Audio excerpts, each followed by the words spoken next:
Hey guys, this is John, and welcome to a new series. Uh, I got some feedback on my chess fundamentals videos that I produced a while back, and it occurred to me that there's tremendous value in playing lower-rated players and kind of commentating on their decisions and also my thought process as I play. So the gist of this series will be that I'm going to be playing lower-rated players in a specific rating range, and I'm just going to discuss the play as it goes along. And in this series, I think I'm going to go all the way up to 2,000, but this first video will be players only under 1,000. Okay, so you see my opponent, Brandon McKeever, 736. I'm only going to be playing players under 1,000 in this video. So we have a kind of a four knights defense where White has played this early A3 move. This move isn't tremendously useful. It's not a bad move per se, but with the white pieces, you don't want to be making moves like A2, A3 this early. So I think I'm going to go ahead and play. I'm going to play D6 and maybe think about playing Bishop G4.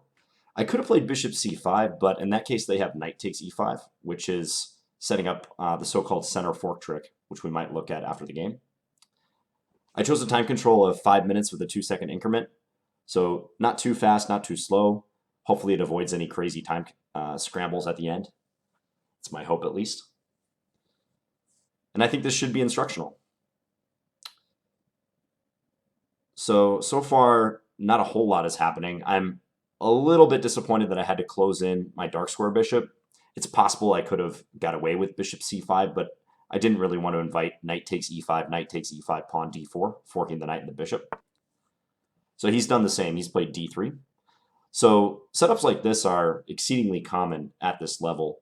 E4, symmetrical E4 positions, both knights have been developed to F3 and C3. Same for black, F6 and C6. I'm actually going to fianchetto this dark square bishop. Bishop E7 would be fine as well, but I'm going to play G6 and put the bishop on G7. I could have played bishop G4, but I don't believe that pin is going to garner me much right off the bat. So he has played bishop G5 in response. Let's play H6.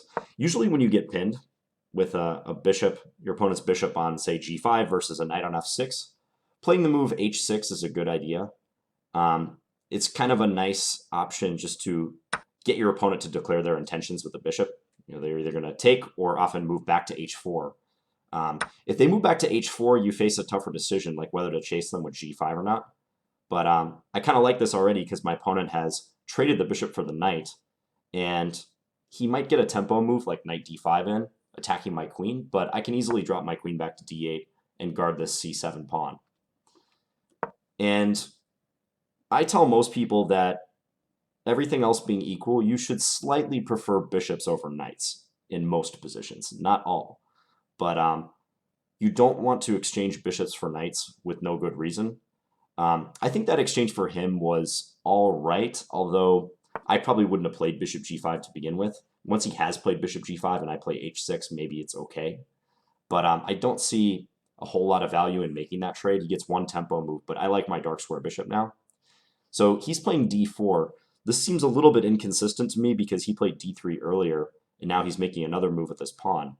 Moreover, if I take this pawn and he takes with the knight, presumably, I could continue with bishop g7. And I like the influence I'm going to have on the long diagonal right there. You know, I have the dark square bishop. It's an uncontested bishop. He no longer has a counterpart bishop, his dark square bishop, to oppose me. So I'm going to take. I'm ceding a little bit of my center, but I like the scope that I will have for my bishop coming up here.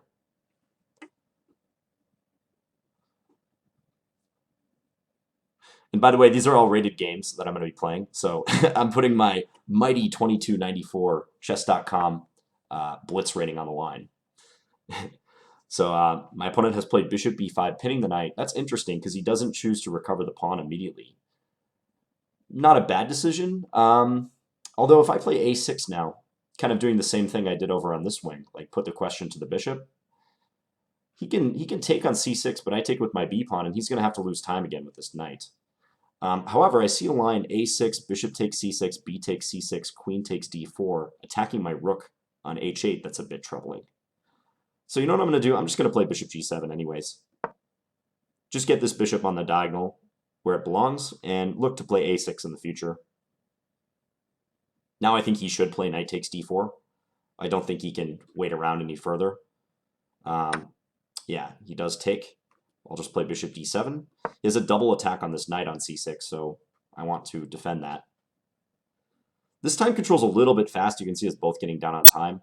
But I think we'll get in a lot of games in about the 45 minutes to an hour I have planned for this video.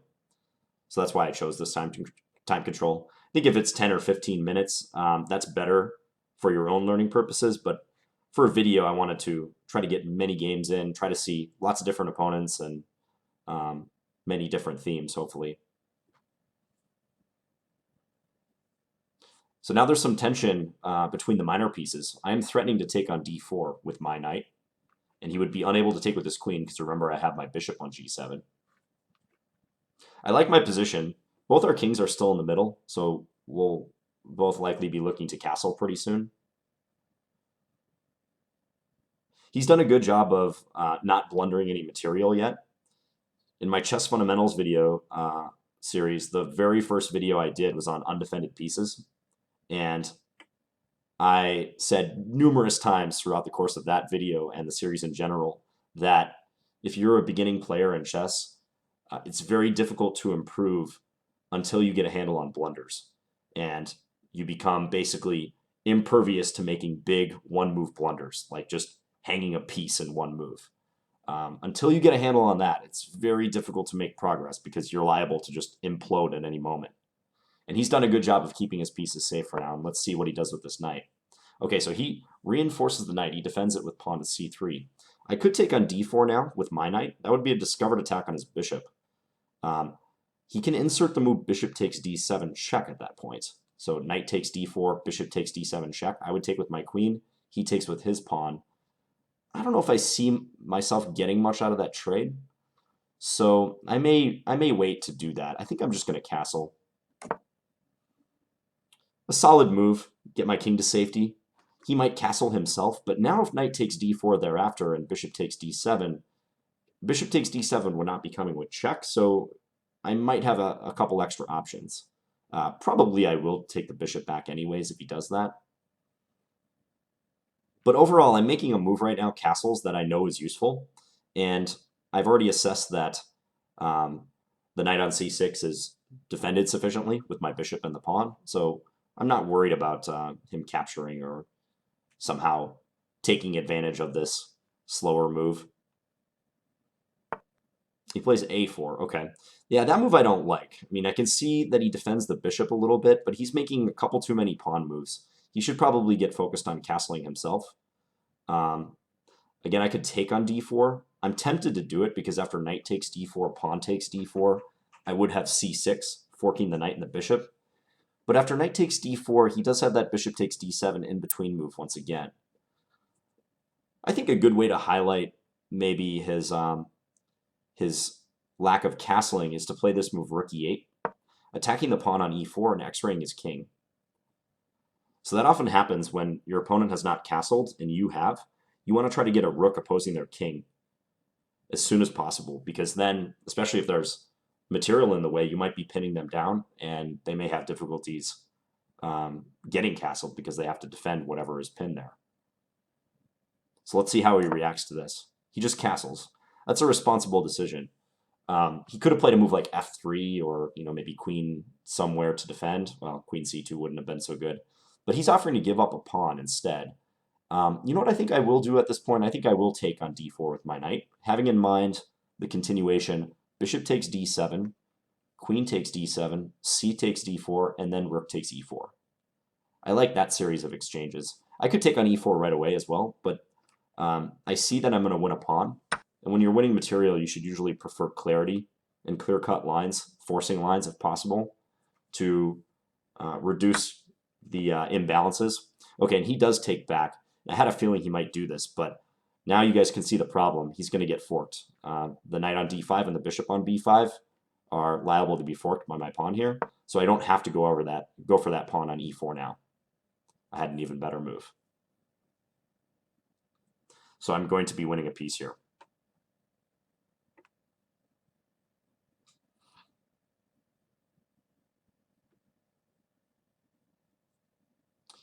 Minor piece moves to the 5th rank. I didn't really talk about this earlier, but minor piece moves into your opponent's half of the board should be regarded with skepticism early on in a game. So he has a knight on d5 and a bishop on b5.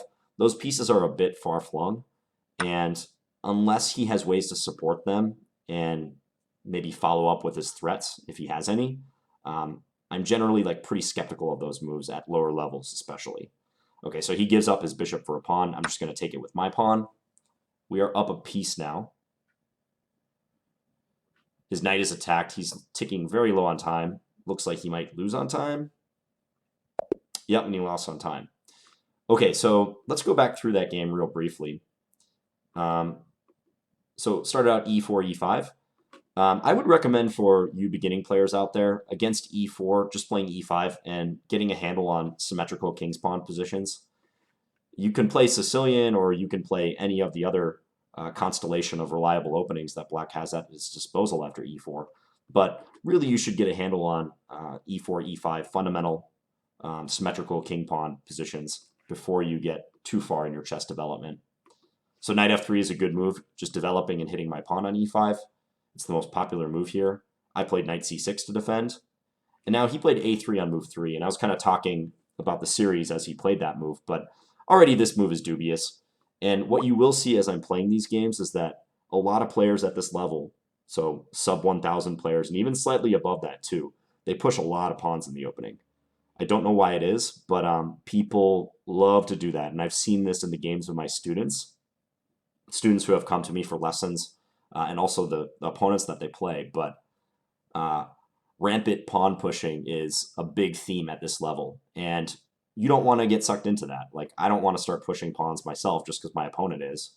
I want to be focusing on good piece development, getting my king to safety as quickly as possible, developing my pieces to active positions if possible, and probably at some point making a pawn break to take advantage of all the wasted pawn moves that they've made.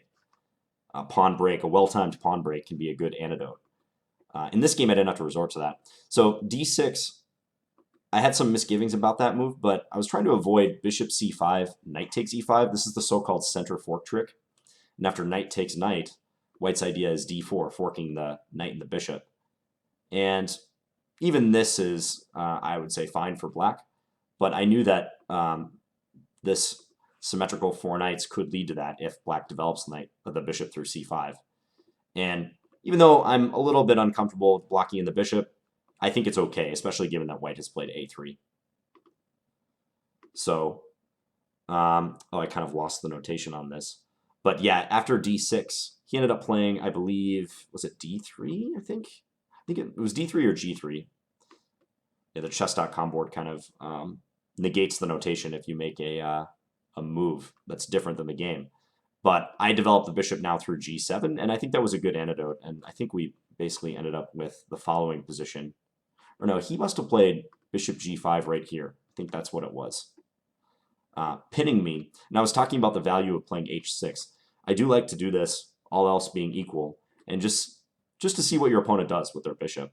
You usually don't weaken your king side that much by playing this move. And a lot of people will simply take and just get rid of the pin that they're putting you under here. And it's nice for me because I no longer have to worry about a pin knight. If he had played bishop h4, I probably would have played g5. And a good rule of thumb is if you have not castled yet on the side of the board where you're thinking of playing your g-pawn up, then it's usually okay to do that because you can always whisk your king away to the other side of the board if you think it's too weakened on the king side. So after g5, he could try to sacrifice his knight, but this would be unsound. I'll tell you right now. He's not gaining enough for the 2 pawns that he is obtaining. The piece that I have gained as black here is more valuable than that. So after g5, the best move for white would probably just be bishop g3, and I would develop maybe something like bishop g4, pin him. And I think black has a very reasonable position. This bishop might be out of play. Wish I could get the actual notation up, but basically it went like this, and then knight d5.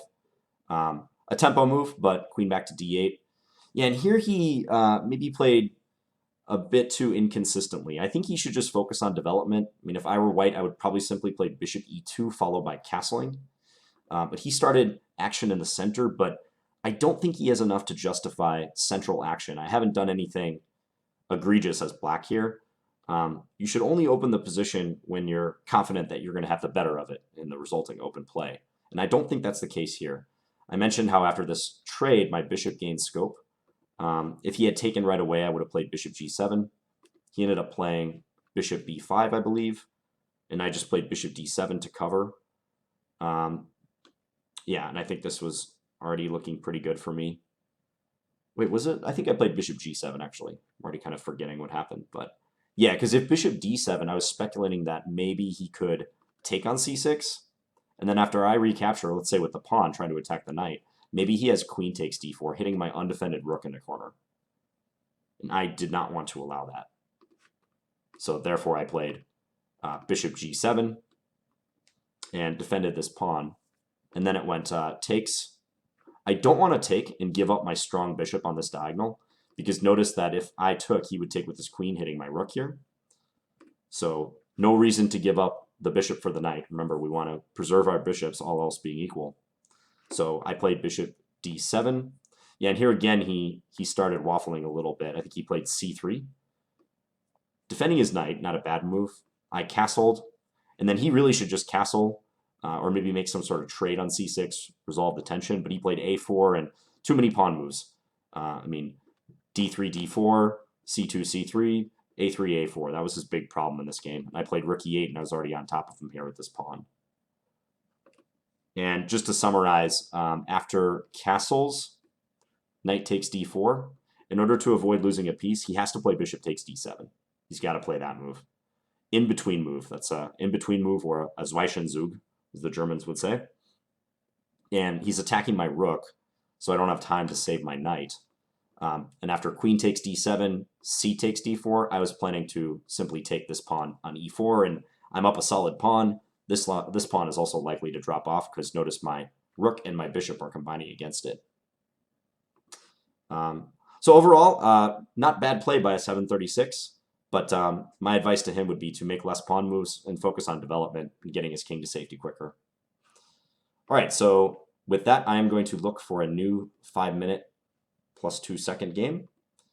I've restricted the rating range to only players under 1,000, and let's see what we get.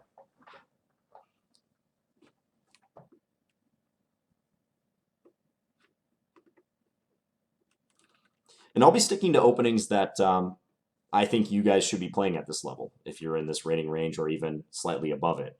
So like in this game, e4, e5. As you get higher and higher rated, you can branch out a little bit, but even against d4, I would recommend just sticking with d5. It's, for most people, just the way to go. It reduces the amount that you have to know, and you want to play classical chess when you're first starting out. You don't want to mess around with like hyper-modern setups, like, for instance, playing g6 on move 1. This move is fine if you're good enough to handle it, but you shouldn't be giving your opponent the center without like fully understanding the implications of doing that. And playing, for instance, d4, d5 will allow you to play more classically minded chess. Still looking for a game here. No one is biting right now. It's surprising. I'm going to send out another little seek. These are rated games too, putting my rating on the line. I don't gain any rating points for these. I can only lose rating points if someone knocks me off. I'm also going to put out a seek for a 5-minute with a 5-second increment and just see what we get.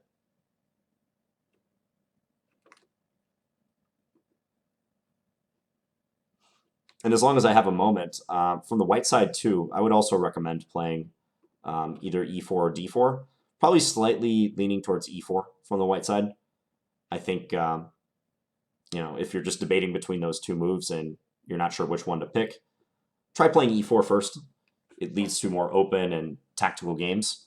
If you start playing d4, that's fine, but just bear in mind that you're going to get more closed positions. Okay, so with that in mind, I'm going to play e4, and we have a 945 rated opponent. And lo and behold, he's playing a hypermodern setup. Okay, so let's see if he can handle it wisely. So g6, bishop g7. I'm just going to bring my knights into the middle. Knights before bishops, per the classical advice. e6. I'm going to put my knight on f3. I could put the pawn on f4 and try to expand in the center, but I like doing this. Okay, and he develops the knight through e7. I would bet that this is kind of a pet setup that this player plays, if I had to guess. So now I'm looking to bring my bishops out, and truth be told, I think bishop g5 is a pretty interesting move right here, but I've already talked about how you shouldn't put pieces on the 5th rank without a proper justification. If I were to play bishop g5, my justification would be that I'm trying to get black to actually play h6 and maybe weaken his future king side a bit. But for now, you know what I'm going to do? I'm just going to play bishop e2. I did not put the bishop on c4, seemingly more active square, because I don't want to give him a reason to play d5 and attack that bishop. So we're both just castling. We're going to see how this shapes up. All right, so it looks like he's going to fianchetto the other bishop now. I'm going to put this bishop on f4. And once he does that, I'm going to play queen d2, so connecting my rooks together. So this is kind of close to an ideal setup that you often see like in books. If this bishop had been on c4, that would be even more ideal from an academic standpoint. Now I'm going to bring a rook to the center, rook a d1. I like this file for my rook because I'm already kind of eyeing this pawn advance d4, d5. And it helps defend d4, so we've got overprotection on that square. But based on his sort of defensive setup, I want to look for a well-timed pawn break, and I think this d5 pawn break might be the way to go. There's many other plans I could choose. Like one plan, now that I have a queen-bishop battery going here, is to play bishop h6, and he's actually played d5 himself. Okay, so maybe blocking me from playing d5. Not bad, because he has d5 well fortified. I could take, but I don't see what I'm gaining when he takes back. I think I'm going to play e5, and now we have like a French defense-like pawn structure, with our pawns locked in the middle. So when this structure is locked up, you want to start looking towards wing play. If he hadn't made a pawn break just now, and a pawn break, by the way, is when two pawns are opposing each other and they can capture one another. So that creates tension, and one side's trying to break and open the position up. So if he hadn't played that move, I might have focused more on my king side. By playing f6, he does weaken the e6 square. So I'm going to take here. I'm not going to try to defend that center pawn. It's a little unfortunate I have to give a center pawn for one of his wing pawns, a center pawn being a d or an e pawn. But I notice this pawn on e6 is very weak. So he's going to take it back with his bishop or his rook. And just planning out my next move, I kind of like the idea of going rook f to e1, and then maybe moving this bishop away and trying to target that weakness on e6. That's something that stands out. Just scanning his position, that's one of the few undefended points he has. b7 is also undefended, but that's so well entrenched back there, that bishop, I can't really get at it. So I'm going to do this. Yeah, looking to move this bishop and see what he plans to do in defense of that e6 pawn. I've got d4 well guarded. He's attacking it twice with his bishop and his knight. My knight, my queen, and my rook are all standing guard. My queen is defending f4, so even though his bishop is here, he can't move the bishop away and attack it with his rook. My queen will be able to guard. Ooh, okay, so it looks like he's going for a little combination. I don't think this will work for him. So I think his idea is knight takes d4 and then e5, trying to fork my two pieces. But I did see that I have knight jumping into e6 then, kind of forking him back. So we will do this. And he takes on f4. Okay, so I don't know if he saw that I have queen takes f4 in reply. I do notice now if I do that, he can play e5. He's already invested a lot of material to get this, though. But even stronger here, see if you can find a move other than queen takes f4 that I can play. And if you want to pause your recording, you can do that. Okay, so the move I'm going to play is knight takes e6, attacking the queen and attacking the rook. This is another Zwischenzug, an in-between move. And if I had to bet, I would be almost certain that my opponent missed this move. He might have also missed the fact that I could just play queen takes f4. But yeah, this move nicely takes advantage of the fork. Now, assuming he moves his queen, I'm going to take his rook, and I'm going to be up a full rook after that. Now I want to take it with the knight, because if I take with my queen, that would offer a queen trade, but I would lose this knight on e6. So we're going to take it with the knight instead. So now I'm ahead of full rook. Okay, I'm in a totally winning position. And you can go about winning such a game in many ways, but the usual procedure is to try to trade down and just win with your superior material in the endgame. So I'm going to be looking for trades, looking for opportunities to simplify. I'm going to be attempting to reduce my opponent's chances with counterplay. I don't want to let him create imbalances in the position. Okay, with this move, he's kind of opening up his king. I'm going to give a check here before I move this knight. I've seen that e4 is a good square for the knight, so I'll almost certainly be playing that move next. Knight e4.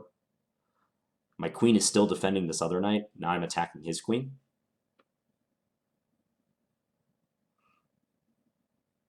I could have a lot of pieces in the vicinity of his king, but if given the opportunity, I might trade down. You know, if he plays a move like queen b4, I would happily trade queens. I can't take d4 because this knight is guarding. I think a move like knight g5 is pretty good here. I'm going to play that. So trying to set up threats around his king, like knight f7 check is possible.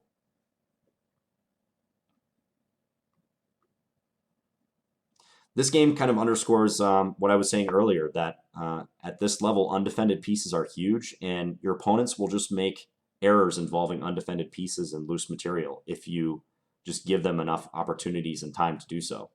It happens all the time, and you can win a lot of games just playing good, solid chess, basically.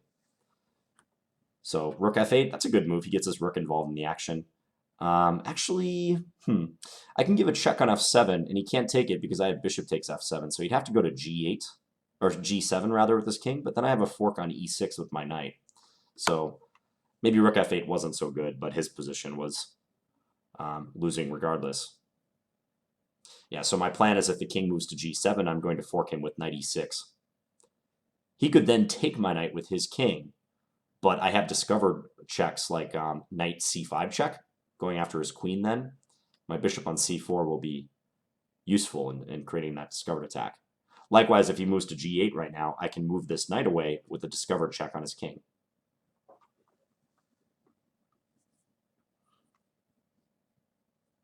So this opponent did better than the last opponent as far as not making so many, I would say, useless pawn moves. He did make some pawn moves like g6, e6, but that was just to facilitate his piece development. But he really collapsed in the middle game after he played f6. He created that weakness on e6, and he must have miscalculated the knight takes d4 idea, or bishop takes d4 rather. Yeah, so he does go to g7 with his king, and I get this nice check in. Yeah, so I could take his rook, but I wanted to look for an even better move, and I spotted that I have this one. So check on the king, and now we can go and pick up that undefended queen. We're up a lot of material. We haven't even had to use our queen plus 2 rooks yet. Yeah, now the knight on d5 is under attack. His rook on f8 is under attack. We're winning even more material. Smooth sailing at this point. We can trade down. We can play for an attack.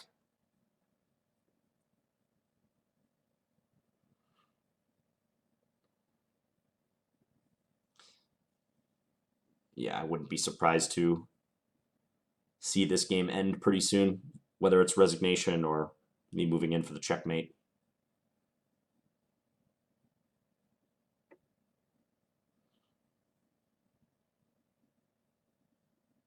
We'll go back and look at it, but that bishop takes d4 move, he probably should have spent more time on that to really just double and triple check his calculations. I know it's a blitz game, but that's a very big decision, and I had that d4 point well fortified.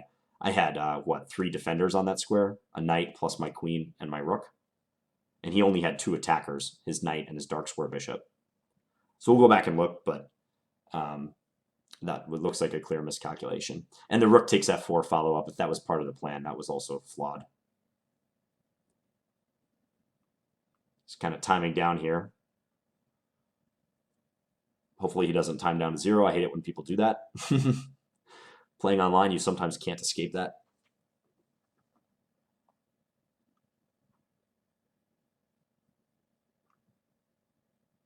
Yeah, and he's going to time down. Oh, he resigned with half a second left. Okay, so very quickly, because I think we discussed that one pretty well. But yeah, the critical moment in this game came like after I played this sort of innocuous but good move, Rook Fe1. I really like my setup. I mean, if you look at White's setup, it's nice and tight. Everything's defended. It's nicely centralized. I'm not leaving any exposed pieces out there for him to chew on. And he just overreacted. He played bishop takes d4. And as I said, I had 1, 2, 3 defenders there. My queen was also holding the bishop. And he just made a miscalculation. Take, and if he had taken this way, I would have taken with my queen. And it's the same thing. My queen is helping to defend here. He can play an active move like this, but it's not going to work. I can play something like queen e5, still defending the bishop, attacking that weak point. And I very much like my position. Maybe he was intending to play e5 here originally. I don't know. Probably not, but I would have played knight e6, again with the fork. So beware when you do move pawns and when you make pawn breaks, beware of what squares you're weakening, because any pawn move will naturally weaken a square. And when he played f7, f6, he was weakening e6. Like suddenly that's an undefended pawn, whereas previously it was defended. He had a nice chain going.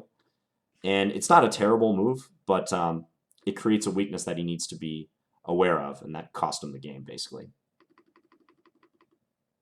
Okay, let's look for another game.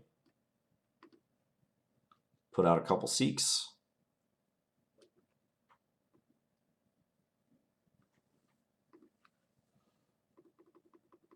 And like I said, I think it's better to play in the center when you're getting your feet under you in chess and you're a laureate player trying to start out. I don't really like these g6, bishop g7 setups. You know, you gotta learn to crawl before you can walk, right? And there's some players who can maybe get away with that, but for the vast majority of people, you're better off playing classical chess. Okay, knight f3, good developing move. I play this myself. We're playing a player from Norway, 557. I'm going to play d5. I like this reply to knight f3. I even play it against players my own rating. Okay, now he's played d4. I'm going to play knight f6.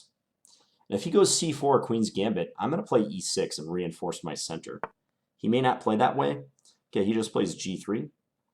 Now there's no pressure on my d-pawn, so I could play a move like e6, but that unnecessarily locks in my light square bishop, so I'm just going to play bishop f5, and then I'm going to play e6, because I don't feel any particular pressure or threats against my center pawn, so I'm free to develop in the way that I see fit.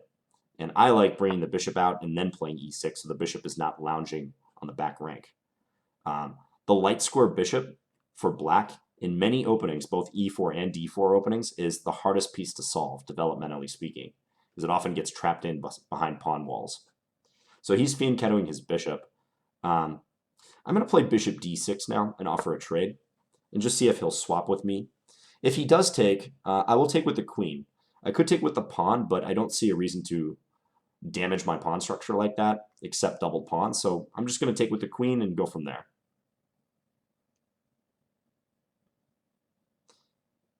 Normally, if you're trying to choose like which bishop to develop first, you notice I develop my light square bishop and now I'm developing my dark square bishop.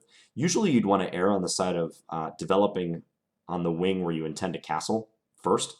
So like I could have played my dark square bishop out, but given how slow he was developing, he wasn't creating threats in the middle, I felt it was okay to play my light square bishop out.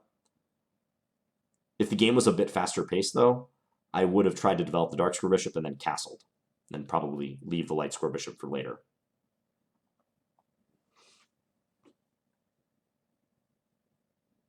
So will he trade? Will he leave it? Oh, game abandoned. Okay, well, that was kind of a dud, but what can you do? We're looking for another game right now. Yeah, I think, so if c4 had been played, just to talk again a little bit about openings, a good line is e6, just the queen's gambit declined. This does block in the light square bishop, but one setup that I think is pretty nice for black, and which I've shown to students before, is to play the bishop to e7 and then castle quickly after that. Okay, so we have the same opponent. I'm going to play e4 again. Oh, he said sorry in the chat. Just tell him no problem. I think his connection's a little shaky. Okay, so we have a double king pawn. I like what he's doing there. I'll play knight f3, attacking his pawn on e5. And I'm going to play bishop c4. So the Roy Lopez with bishop b5 is another opening you can play, but I think if you have the option, go bishop c4 and play the Joko piano. Oftentimes you'll get quicker attacks against that pawn on f7. Okay, and this is instructive. He's played h6. This is a move that I see a lot of people play at lower levels. I've faced it myself many times. I remember as a Scholastic player, people would often do that. The reason why he likes that move is he's stopping my knight from ever coming to g5. But once again, it's unnecessary pawn move in the opening. It does have a function, but as black especially, it's really hard to get away with pawn moves in the opening that don't facilitate your development. So you see what I'm doing? I'm playing d4. I'm immediately opening the center. I'm not going to mess around. I'm going to try to get my pieces into the game quickly and see if I can punish him for having made that move. So opening the center with d4 as white is one of your primary resources to attempt to take advantage of an opponent who's lagging in development.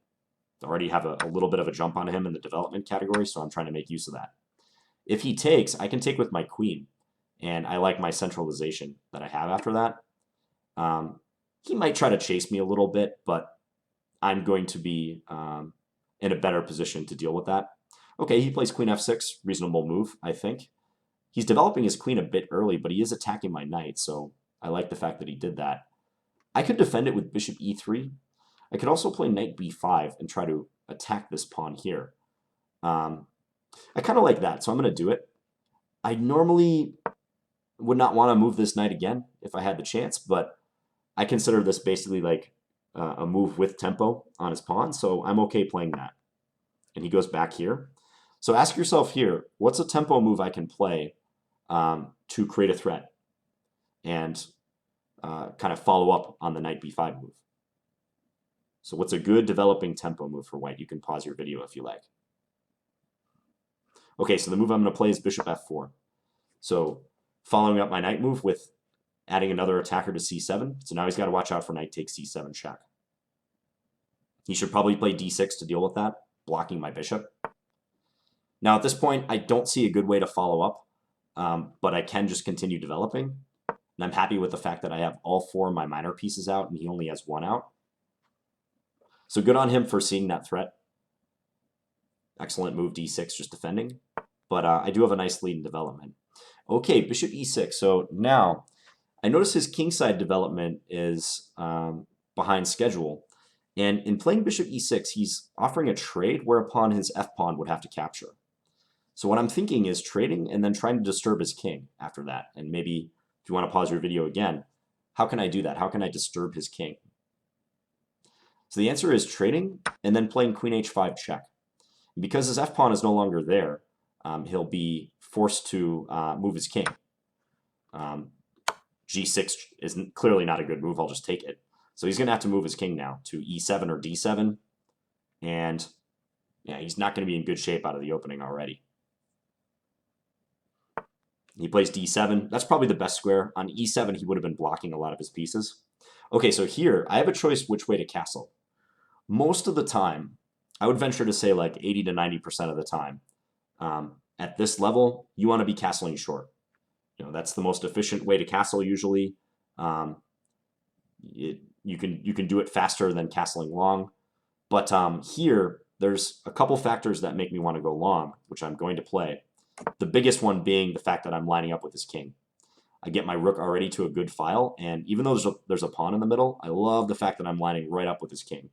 That would not have happened if I had played castle short. He plays a good move in reply. Knight f6, a developing move, attacking my queen. I'm going to, I think, bring my queen all the way back. I could check on f7, but he's just going to block, so I'm just going to go queen e2. Now I don't really want to induce trades. Like if I had played queen f7, maybe he plays queen e7 and offers a trade. But with his king in the middle, I like my attacking chances. I like the fact that I can maybe try to open the position up and just go for the throat. So I don't want to trade. e5 is probably a good move.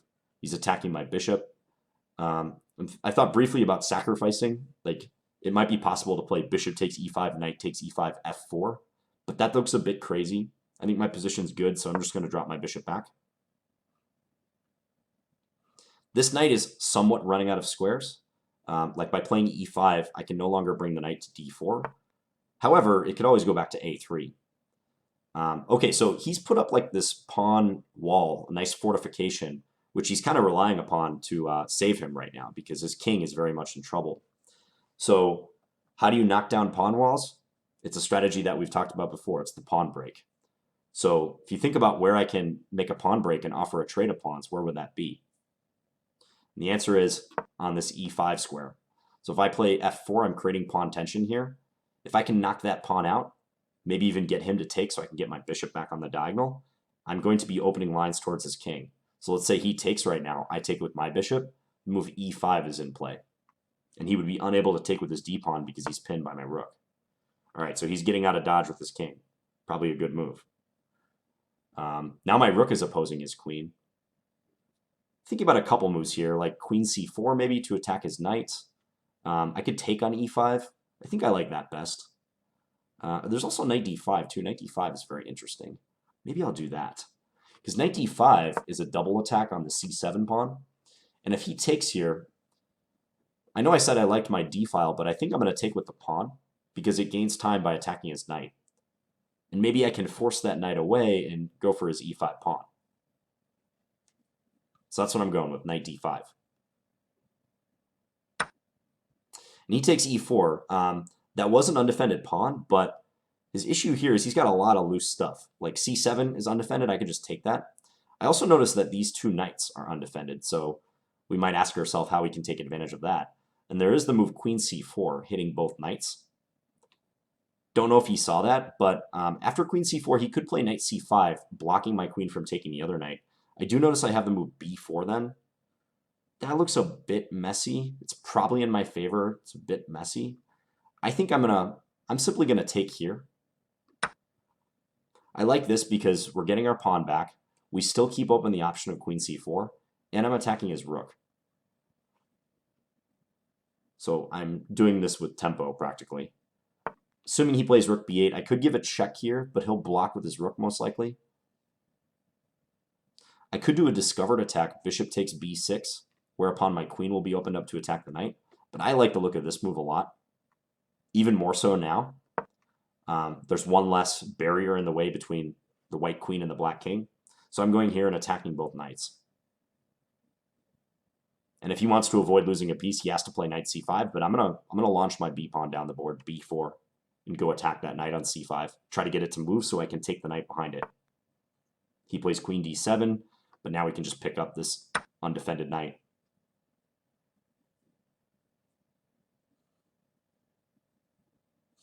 Yeah, so we're up a piece. We have a good position. I haven't included this rook yet, so I might be trying to do that soon. But we've now entered the phase of the game where I've done everything I need to do to win.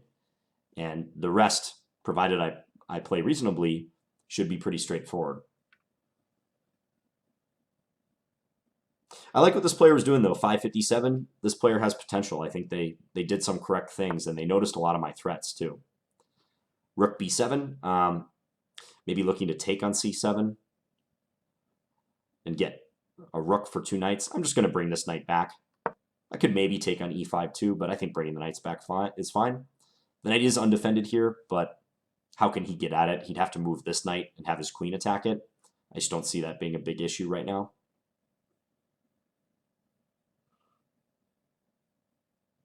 Likely these pawns are going to get traded off soon. If he takes here, I'll take with my bishop, probably.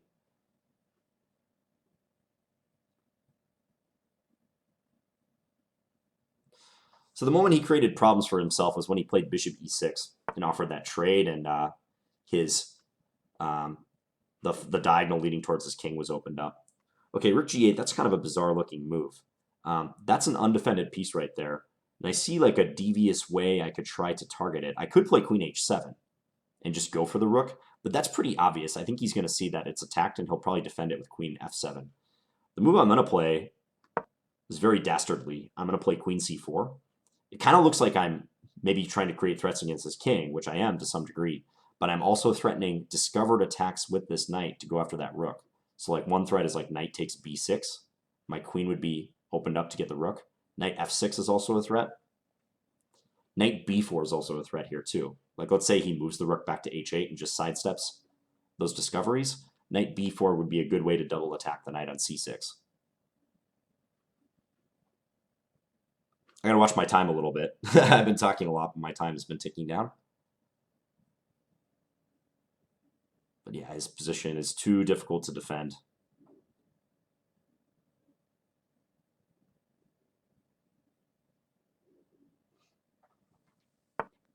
Plays a6. Okay. I think I'm going to take on b6. Yeah. It's a fork on his king and his queen. He pretty much has to take with his rook. I'm just going to take back with my bishop then. And then if he takes b5, I can go win that rook on g8. No sweat. And we're up a ton of material.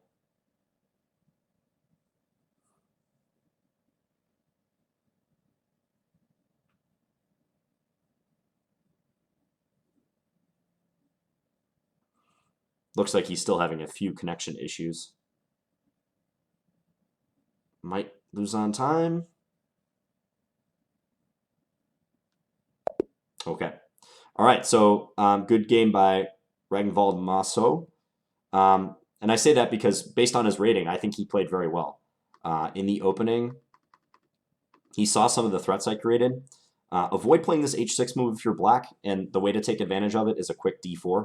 That's often your antidote, like I was saying, to players who are lagging in development. Try to open the middle. And if you're an e4 player, that often means pushing your d-pawn and inducing a trade. You can see how much I've talked about pawn breaks. It's people at this level kind of get locked into certain pawn structures. Like often they'll just put the pawn here and just develop their pieces accordingly. But if your opponent is taking liberties with their development in the opening, you want to open lines. You want to try to get your pieces into attacking positions faster. All right, I'm going to play one more game. Maybe two if we have time, but I'm looking to play one more.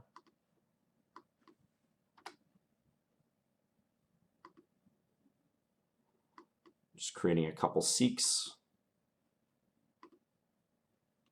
My opponent is very nice. He said good playing in the chat. Just tell him thanks for the game.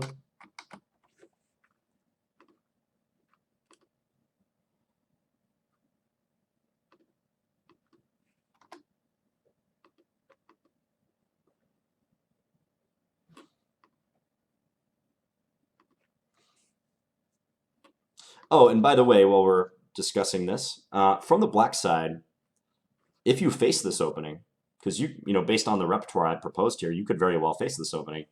I like playing bishop c5 in this position. Some people play knight f6, but that invites the move knight g5, attacking f7 twice, and you have to know what you're doing here as black in order to defend against this quick attack on the f7 pawn. So in playing bishop c5, you make sure that knight g5 is not an issue because you can just take it with your queen, should that happen. So queen takes g5. White often will play a move like knight c3 or pawn c3 or even castles, but you can then develop your knight to f6, and if they go for a quick knight g5, you could just castle and defend. Okay, so Deathstalker 101 is our next opponent. I'm going to play e4 once again. He's an 845. We'll play knight f3. And let's go bishop c4 again. Let's see what this guy does. We got two whites in a row. Aha, and he plays bishop c5. All right, so I'm going to play a move that is not strictly adhering to development principles, but I like this opening and I would recommend it to players of all levels. So c3 preparing a d4 pawn break. And he's capturing, and the goal is to get a position just like what I have here, with two strong pawns in the middle.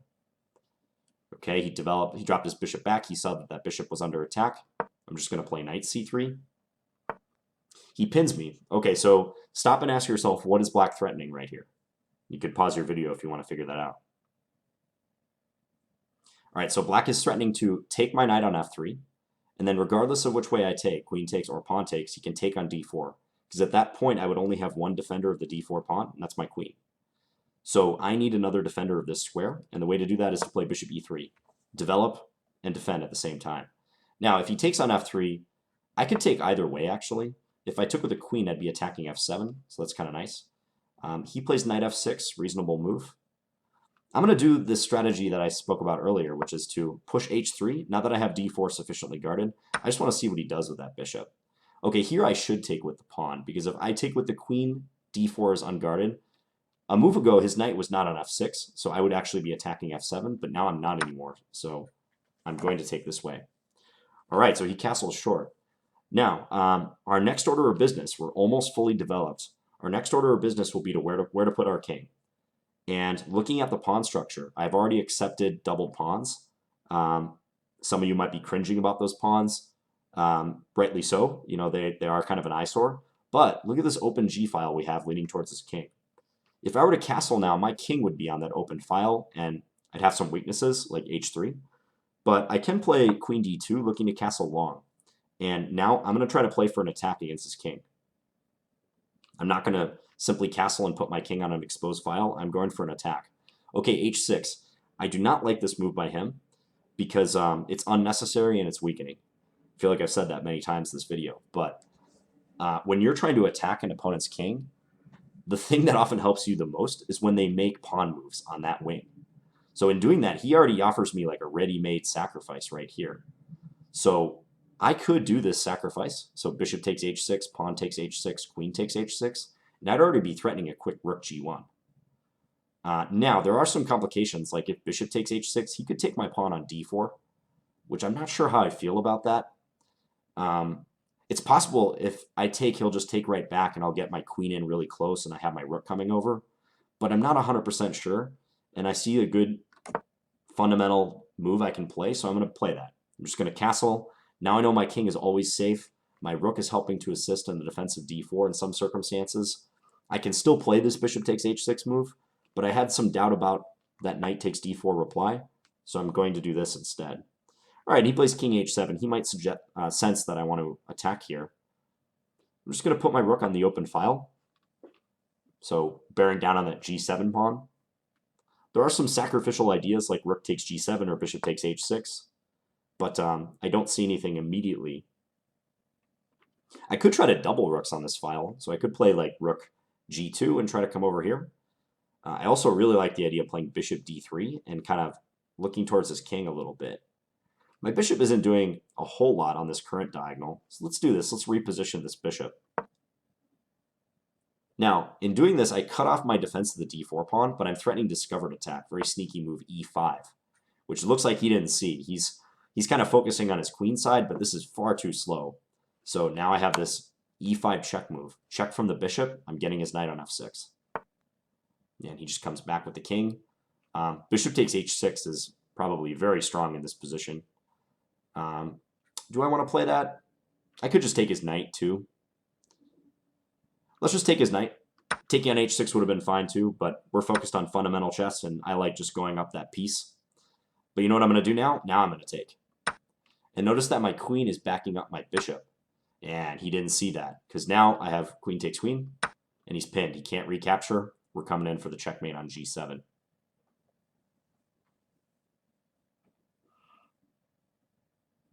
We're also threatening queen h7 mate. Yeah, so he's having his bishop defend g7, but he overlooks queen h7 checkmate. Game over. Okay, so this opponent played a little quickly. I mean, look at his time. He has 4:30 remaining at the end of the game. Kind of quick, even though there's an increment of 2 seconds. Hopefully this illustrated a setup that I like after bishop c5, which is playing c3 and trying to build a big center with d4. The best move for black here is knight f6, counterattacking. His move d6 kind of allowed me to get what I wanted out of this, which is a big pawn center. Okay, let's play one more game. I'm going to wrap the recording up after this one. Let's see if we can get one more game real quick. I'm going to offer a 3-minute game as well. See if we can find a taker for that.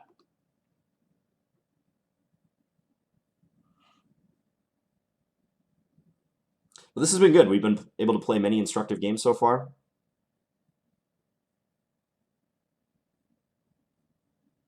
Some of these openings that I'm playing are exceedingly common at this level and might give you some useful way of proceeding with the white and black pieces. You know, this style that I'm advocating at this level, it seems a little boring, but I think it's just the quickest way to progress in chess, and you get the most bang for your buck. You know, the games where you play in fundamental classical style, where you're developing quickly, you're not making too many pawn moves in the opening, you're playing some of these more centrally oriented opening lines that I'm recommending. You know, you're not going to win a lot of creativity points a lot of times, and you might see opponents playing like crazy setups that look attractive to you. But this is the best way to improve. Is you got to know how to play classically minded chess, fundamental chess, as I've repeated many times. And once you do that, then you can branch out. Then you could play some of those crazy setups once you know how to master the basics.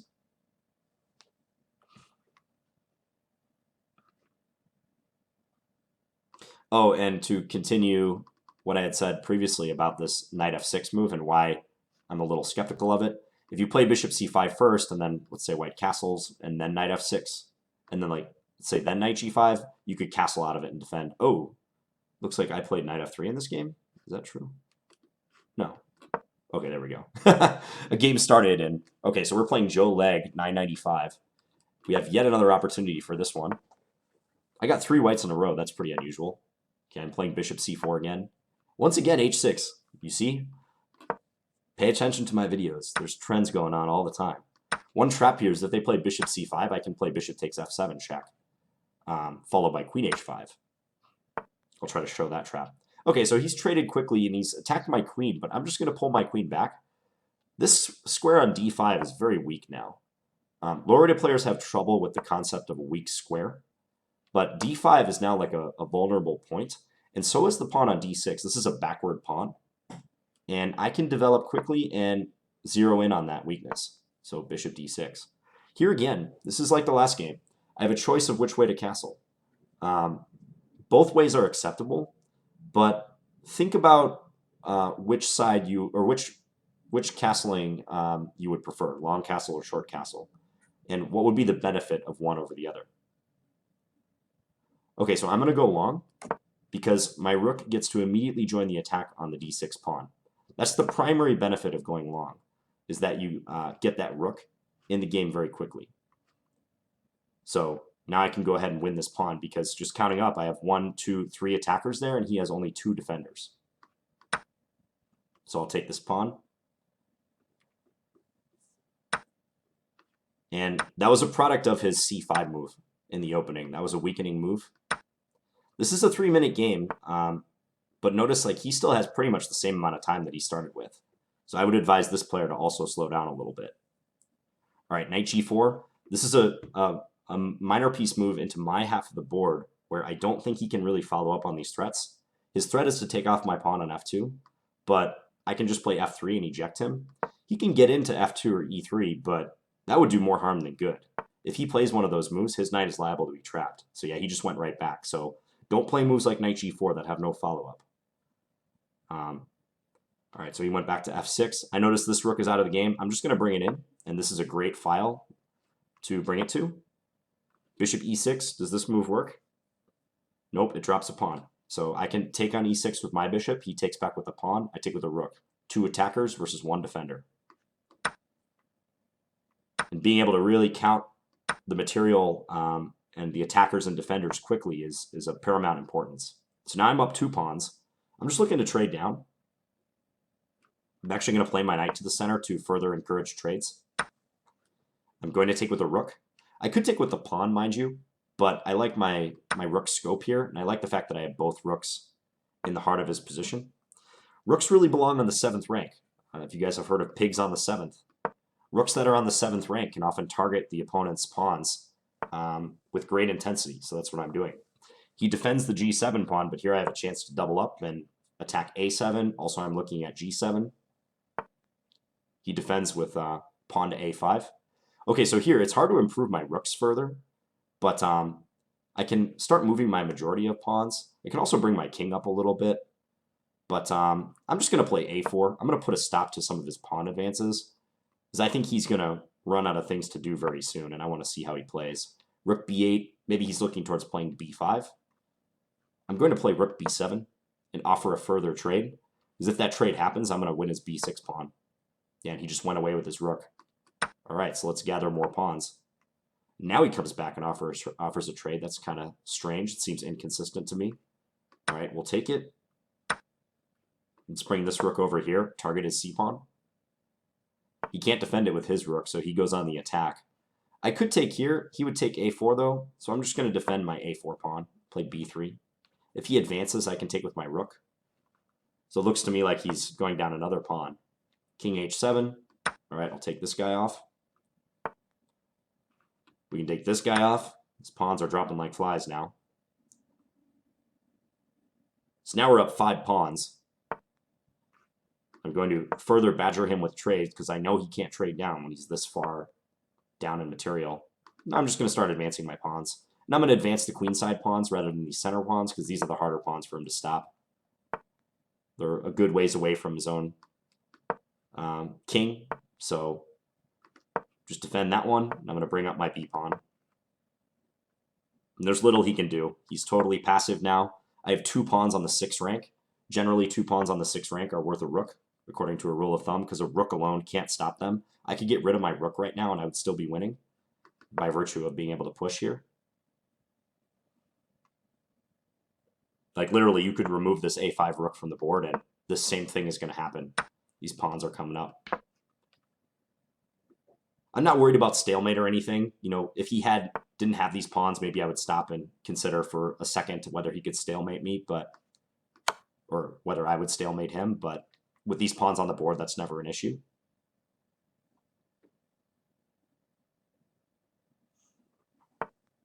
Yeah, he played this game very quick. I mean, it looks like he's not even going to dip below 1/3 of his time being used. And here we have checkmate. Okay, he said, thanks for playing me, so I'm going to tell him thanks. Yeah, so this was the same opening as in a game prior where my opponent played the early h6, but you can see the effectiveness of opening up the position, d4. It's like you catch them off guard a lot of times. If bishop c5 here, I won't play this line out because it's going to destroy the game, but I have bishop takes f7 check, king takes f7, and then queen h5 check, forking the king and the bishop that would be on c5. So he instead took d4, I took, and then he played c5. This is kind of a superficial move. It attacks the queen, that's true, but I can easily just move the queen back. And now he's got a weak d pawn. If he moves it up to d6, there's no pawn on c7 anymore that would defend it. And also I have great control over this d5 square. Like I might just put my knight in here, and he would never be able to eject that knight with a pawn. And I just developed and attacked his d6 pawn, castled queenside because I saw an immediate benefit to doing that. I have the luxury of choosing which way to castle. Castling short and then playing the rook over to d1 would also be fine, but this is a quick way to attack d6, the most efficient way, and get my king to safety. So I did it. And then we just harvested pawns. He made knight g4. That move didn't create a threat that he could follow up with, so we just defended, got our remaining rook into the game. He blundered another pawn, and it was just downhill for black's position from here. Okay, so I hope you guys enjoyed this first installment where I'm playing low-rated players, and this one was the players under 1,000 rating range. And next time, I think I'm going to do 1,000 to 1,200. So thank you guys for watching, and please leave me any feedback if you have it. All right, bye, guys.